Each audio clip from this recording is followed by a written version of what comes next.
کہ دریا کا رخ موڑ کر جو جہاں پر ڈیم نے تعمیر ہونا ہے وہ علاقہ کلیئر کیا جا سکے. جو ڈائیورجن ٹنلز محمد ڈیم پہ ہیں ان کی جو ڈایا میٹر ہے وہ 15 میٹر کے قریب ہے. اس سے یہ ہوگا کہ اور یہ جو ہے جو دریا کا جو پانی ہے جو ہر سال آئے گا وہ اس کا رخ موڑ کر اس کو ڈاؤن اسٹریم سائڈ پہ لے جایا کرے گا, اور تاکہ ہمارا جو مین ڈیم ہے اس کی کنسٹرکشن ایکٹیویٹیز متاثر نہ ہو. یہ جو ڈائیورجن ٹنل ہیں یہ 100 سال کے سیلاب کو کیٹر فور کرنے کے حساب سے ڈیزائن کی گئی ہے. یعنی کہ ہسٹوریکلی اگر کسی ٹائم پہ کوئی بہت بڑا سیلاب آیا ہے اس کو مد نظر رکھ کر یہ ڈائیورجن ٹنل ڈیزائن ہوئی ہے, اور فیوچر میں جو بھی اگر سیلاب بھی آئیں گے تو وہ بھی ڈیم کی ایکٹیویٹیز کنسٹرکشن ایکٹیویٹیز کو متاثر نہیں کریں گے, اور ہم اپنا کام ڈیم پہ تیزی سے جاری رکھیں گے. جیسے ہی ڈیم کی تعمیر مکمل ہو جائے گی تو یہ ڈائیورجن ٹنلز کو پلگ کر دیا جائے گا اور پانی اپنے پرانے روٹ پہ دوبارہ بہنا شروع ہو جائے گا. ڈیم بنانا آسان کام نہیں ہے, اس کے لیے ایک بڑی ٹیم کام کر رہی ہے. چائنیز کی سپرویژن آپ کو ہر جگہ پر نظر آتی ہے. ہمیں مومن ڈیم کے فوائد کے بارے میں بھی بتایا گیا. اس میں 800 میگا واٹ بجلی پیدا کرنے کی صلاحیت حاصل ہے. اس کے علاوہ اس میں 1.29 ملین ایکڑ فٹ پانی ذخیرہ کیا جا سکے گا.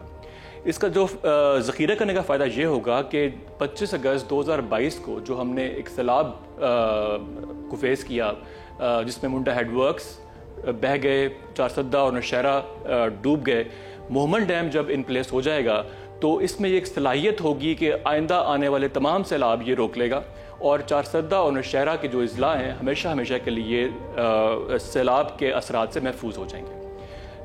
سیلاب کو کیٹر فور کرنے کے علاوہ اس کے اور بھی اس کے پاس بینیفٹس ہیں جس میں یہ ایگریکلچر کے لیے پانی فراہم کرے گا. اس کے علاوہ 300 ملین گیلن ہر روز یہ پشاور کو پینے والے پانی کی فراہمی کو بھی یقینی بنائے گا.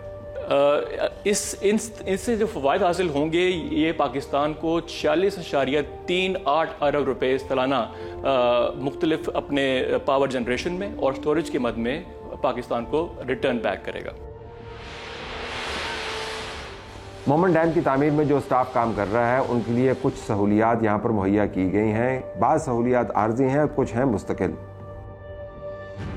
Project colony we are somewhere here the project office. اس کے علاوہ ہمارے پاس 3 hostels facing the reservoir, 3 houses of category 1 for chief engineers and P D, اور اس کے بعد category 2 for grade 18-19 officers, category 3 for 16 and 17 grade. We have a very good الحمدللہ بیوٹیفل جامعہ ماسک, ریسٹ ہاؤس, اس میں کچھ بلڈنگز بنے ہوئے ہیں اور سم آر انڈر کنسٹرکشن. لیکن وی آر ہوپ فل کہ نیکسٹ 9-10 منتھس میں پوری کی پوری کالونی بن جائے گی. آپ کو جان کے حیرت ہوگی کہ مومن ڈیم کا منصوبہ شروع تو 2019 میں ہوا لیکن کام 1969 سے جاری ہے, اور اب 2023 میں اس ڈیم پر ڈاکومنٹری بن رہی ہے. مومن ڈیم کی تعمیر شروع سے ہی یہ تنازعات کا شکار رہی. اس تنازع کی ایک وجہ سابق چیف جسٹس ثاقب نثار کی جانب سے ڈیم فنڈ کے لیے چندہ اکٹھا کرنا تھا. وہ اس مقصد کے لیے ملک سے اندر اور باہر چندہ اکٹھا کرتے رہے. سیاسی جماعتوں نے اس مہم پر اعتراضات اٹھائے. چندہ مہم پہلے 10 ماہ میں صرف 10 ارب روپے ہی حاصل کر سکی. ڈیم فنڈ کے حوالے سے سابق چیف جسٹس بندیال نے اپنے آخری دنوں میں بتایا کہ یہ فنڈ حکومتی سیکیورٹی میں ہے, جس میں اگست 2023 میں صرف 4 لاکھ روپے کا اضافہ ہوا. ڈیم فنڈ کے 18.6 ارب روپے سرکاری بینک کے ذریعے اسٹیٹ بینک میں انویسٹ کیے گئے ہیں, اور اس کی سپرویژن سپریم کورٹ کے پاس ہے. سپریم کورٹ کی ہدایت کے مطابق ڈیم فنڈ تب تک قابل عمل نہیں ہو سکتا جب تک ٹھوس اقدامات نہ کیے جائیں. بہرحال اب تو ڈیم بن رہا ہے اور ہم امید کرتے ہیں کہ یہ جلد مکمل ہو جائے گا تاکہ ہمارے معاشی اور پانی سے متعلق مسائل حل ہو سکیں. مگر کیا ہمیں صرف مومن ڈیم ہی بنانا ہے یا دوسرے ڈیمز کی بھی ضرورت ہے؟ اس کے لیے ہم نے موجودہ چیئرمین وابڈا کا انٹرویو کیا. آئیے دیکھتے ہیں وہ ہمیں کیا بتاتے ہیں. لوگ کہتے ہیں ہمیں ڈیمز کی کیا ضرورت ہے, اور چھوٹے بڑے ڈیم کی بحث سے قطع نظر لوگ ڈسپلیس ہوتے ہیں, مسئلہ کھڑا ہوتا ہے, پیسے لگتے ہیں, سو ہمیں کیوں ضرورت ہے ڈیمز کی؟ میرا خیال ہے لاجک تو بہت سمپل ہے. پاکستان کو قدرت نے آبی وسائل سے مالا مال کیا ہے, اور ہم اس وقت آبی وسائل کا 10% استعمال کر رہے ہیں, باقی ضائع ہو رہا ہے. تو آبی وسائل کو کنزرو کرنے کی ضرورت ہے، اور ان کو کنزرو کرنے کا ایک ہی طریقہ ہے کہ آپ بڑے ڈیم بنائیں. اور بڑے ڈیم آپ کے لیے نہ صرف ماحول دوست بجلی فراہم کرتے ہیں بلکہ آپ کی زرعی ضروریات کو بھی پورا کرتے ہیں. اور دنیا میں جو اس وقت کلین انرجی اور کلائمیٹ چینج اور اس کے اثرات سے نمٹنے کے لیے کلین گرین انرجی ایک بہت ہی وائٹل کمپوننٹ ہے. تو میں آپ کو صرف ایک مختصراً یہ بات بتاؤں کہ ہمارا جو انڈس بیسن ہے اس میں عمومی طور کے اوپر اوسطاً تقریباً 130 سے 145 ملین ایکڑ فٹ پانی آتا ہے، اور اس میں ہم صرف سٹور کرنے کی کیپیسٹی ہے 13 ملین ایکڑ فٹ، یعنی محض 10%. ہمسائے ملک بھارت کو دیکھیے جو اس کے پاس 3 دریا ہیں، راوی، بیاس اور ستلج، اس کا 40% پانی وہ سٹور کر رہا ہے. اور آپ انٹرنیشنل دیکھیں، دریائے نیل دیکھیں، وہاں پہ 300% پانی سٹور کیا جاتا ہے. کلوراڈو بیسن امریکہ میں دیکھیے، وہاں پہ 400% سے زیادہ پانی سٹور کیا جا رہا ہے، جو بھی پانی ان کو اویلیبل ہوتا ہے. تو میں یہ سمجھتا ہوں کہ پاکستان کی مستقبل کی ضروریات کے لیے بڑے ڈیم بنانا ناگزیر ہے. ڈیمز کام کیسے کرتے ہیں؟ لوگوں کو یہ بھی پتہ چلنا چاہیے کہ ڈیمز کا مقصد کیا ہے. سٹور کر کے پانی روک لیتے ہیں، پھر جو ڈاؤن سٹریم پانی جانا ہو جس سے آپ سمندروں کے پانی کو پیچھے دھکیلتے ہیں. سندھ میں بڑا اس کے اوپر وری ہے. یہ ذرا بتائیے گا کہ ڈیم روک لیتا ہے پانی، ہم کون سے ڈیم بنا رہے ہیں، کس قسم کا ڈیم بنا رہے ہیں پاکستان میں؟ دیکھیں، ڈیم کے 3-4 پرپز ہوتے ہیں. ایک پرپز پانی کا ذخیرہ کرنا ہے تاکہ جب آپ کو زرعی ضروریات کے لیے پانی چاہیے ہو تو آپ وہ پانی مہیا کر سکیں، پہلی بات. دوسری بات ہے کہ اس اویلیبل پانی کے ذخیرے سے آپ پن بجلی پیدا کر سکیں. تیسری بات ہے کہ جب سیلاب کا بحران آنا ہو تو بجائے اس کے کہ پانی آپ کے نچلے والے زمین کے ملک کے حصے کو سیلاب سے تباہ و برباد کر دے، آپ اس پانی کو روک کے رکھتے ہیں اور پھر اسے آہستہ آہستہ چھوڑتے ہیں تاکہ نیچے کسی طور پہ ایک سیلابی صورتحال پیدا نہ ہو. میں صرف ایک مثال دیتا ہوں سندھ کے دوستوں سے بھی، اور ان دوستوں کو بھی جو کالا باغ ڈیم بنانے کے حق میں نہیں ہے، کہ سن 2022 میں پاکستان کی تاریخ میں 2 منفرد واقعات ہوئے اور ایک ہی سال میں ہوئے. پہلا واقعہ قحط سالی کا تھا جسے ملک نے ایکسپیرینس کیا اپریل، مئی، جون 2022 میں، اور جو ہی جولائی آیا تو ملک نے شدید قسم کے سیلاب آئے جو تاریخ میں. اور سیلاب کا پانی کہاں جمع ہوا زیادہ؟ سندھ میں. قحط سالی سے زیادہ کون متاثر ہوا؟ سندھ، لوور ریپیرین. تو اگر ہمارے پاس آبی ذخائر موجود ہوتے تو نہ ہمارے پاس قحط سالی کا سما ہوتا کیونکہ ہمارے پاس پانی کا ذخیرہ ہوتا، ہم اپنے اریگیشن سسٹم کو اور دوسرے سسٹم میں پانی مہیا کرنے کے قابل ہوتے. اور اسی طرح اگر ہمارے پاس بڑے ڈیم ہوتے تو ہم پانی روک کے رکھتے. اور ڈیم کا ایک بہت بڑا پرپز ہوتا ہے فلڈ میٹیگیشن، یعنی سیلاب سے بچاؤ. کتنے ڈیمز کافی ہیں پاکستان کے لیے؟ ایک یہ بھی بحث ہے کہ ہاؤ مینی آر انف. جی، اس کا سوال جواب کوئی بہت مشکل نہیں ہے. ہم معلوم کر سکتے ہیں کہ ہمیں کل کتنا رقبہ زیر کاشت لانا ہے. ہمیں معلوم کر سکتے ہیں کہ نیچے ہمیں کتنا پانی چاہیے جو سمندر میں داخل ہو. تو جب ہم اس کی کیلکولیشن کرتے ہیں تو ہمیں معلوم پڑتا ہے کہ اگر 3 سے 4 بڑے ڈیم اور پاکستان کے پاس ہوں تو ہم نہ صرف پن بجلی میں بلکہ ملک کی توانائی کی تمام ضروریات پوری کر سکیں گے، بلکہ ہم خوراک کے معاملے میں ہم خود کفیل ہوں گے. تو 4 بڑے ڈیم. جی. اور ان میں سے کتنے اس وقت ہمارے ریڈار پر ہیں؟ آلموسٹ ہمارے پاس 3-4 ریڈار میں الحمدللہ دیامر بادشاہ ڈیم زیر تکمیل ہے اور انشاءاللہ امید ہے کہ 2028-29 تک یہ مکمل ہو جائے گا. اور دیا میر بادشاہ ڈیم کی صلاحیت اتنی ہے جتنی تربیلا کی. تو آپ دیکھیں تربیلا نے پاکستان کی معاشی ترقی میں کس قدر شاندار کردار ادا کیا. تو آپ یہ سمجھیے کہ ملک آئندہ 5 سالوں کے بعد ایک اور تربیلا ڈیم کا مالک ہوگا. اس طرح کے 2-3 اور ڈیم ہیں، شیوک ہے، بنجی ہے، کالا باغ ہے، کھوڑی ہے،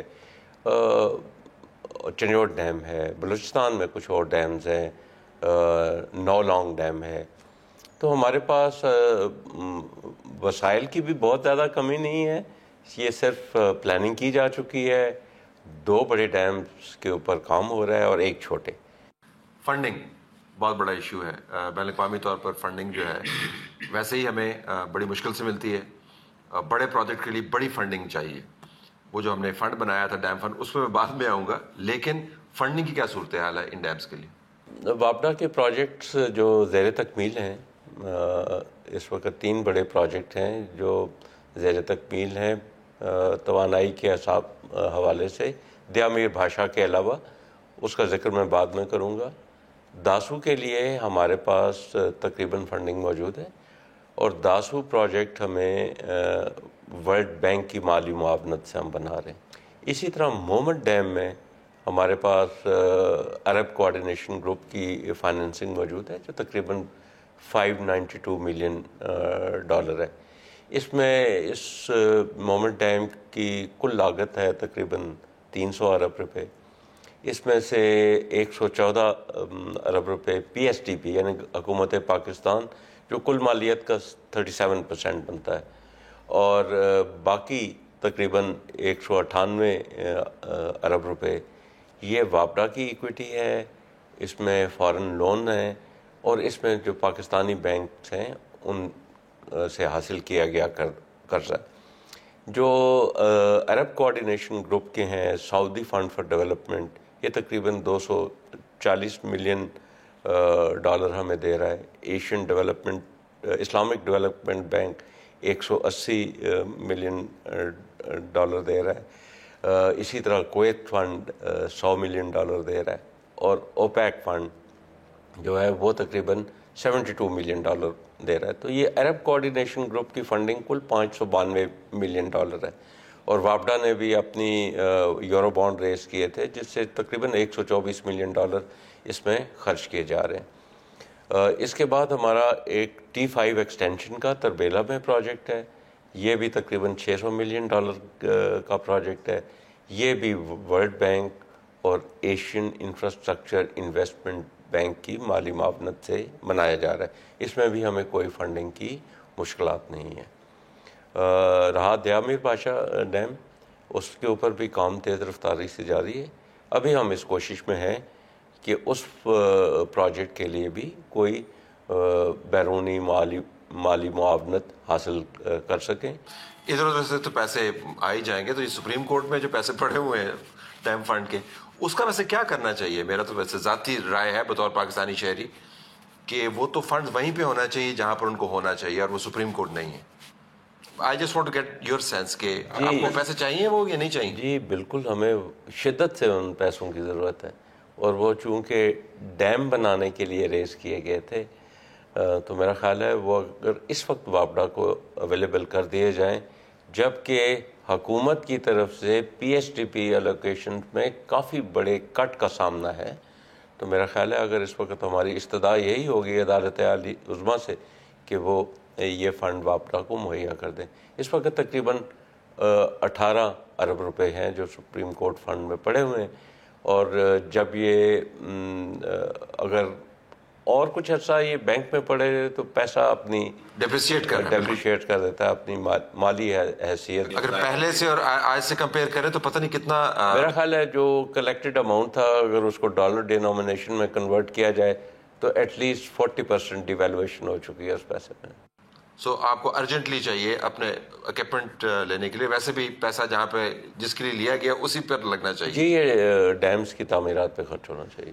کیا ہوگا پاکستان میں اگر ہم ڈیمز کے اوپر فوکس نہ کر پائے اور اس پلان کے مطابق ایگزیکیوٹ نہ کر پائیں ان کی کمپلیشن جو ہم نے ابھی کاغذ پہ دیکھا ہے یا جو گراؤنڈ پر بھی نظر آ رہا ہے؟ دیکھیں یہ ڈیم 5 سال میں کمپلیٹ ہونے 2028-29 تک. اگر یہ بیچ میں یہ پروجیکٹ رک گئے تو پاکستان کے لیے ناقابل تلافی نقصان ہے. میرا ذاتی خیال نہیں ہے کہ پاکستان میں اس چیز کی بحیثیت ملک اس چیز کی کیپیسٹی ہے کہ اتنے بڑے پروجیکٹس جو انیشیٹ ہو چکے ہوں ان کی کمپلیشن نہ کی جائے. Pakistan as a country can not afford it. میں یہ کہوں گا کہ یہ ہمارے لیے ایگزسٹینشیل کاز ہے to complete these project. They are so significant. مختصراً میں آپ کو یہ بتاتا جاؤں کہ پچھلے 75 سال میں پاکستان نے 9500 میگا واٹ پن بجلی کی صلاحیت حاصل کی جو ہم پیدا کر رہے ہیں 75 سال میں. اگلے 5 سال میں ہم اس کو ڈبل کرنے جا رہے ہیں, تقریباً 10,000 میگا واٹ اپنے سسٹم میں اور لانے جا رہے ہیں ان پروجیکٹس کے ذریعے. تو جب ایسا ہو جائے گا تو بجلی کی قیمت بھی نیچے ہو جائے گی اور آپ کی جو الیکٹریکل ٹیرف ہے وہ کمپیٹیٹیو ہوگا آپ کی انڈسٹری کے لیے, ایون آپ کے ایگریکلچر کے لیے, to be able to export it. دیکھیے تربیلا کے بعد تقریباً 50 سال گزرنے کو ہے, پاکستان نے کوئی بڑا ڈیم نہیں بنایا. 80 کی دہائی میں ایک ڈیم بننا چاہیے تھا, 90 کی دہائی میں بننا چاہیے تھا, اور اس صدی کی دونوں دہائیوں میں 2 اور ڈیم بننے چاہیے تھے. اگر یہ 4 ڈیم وقت کے اوپر بن گئے ہوتے تو میں آپ کو یقین سے کہہ سکتا ہوں کہ پاکستان آج اس مالیاتی بحران سے گزر نہ رہا ہوتا.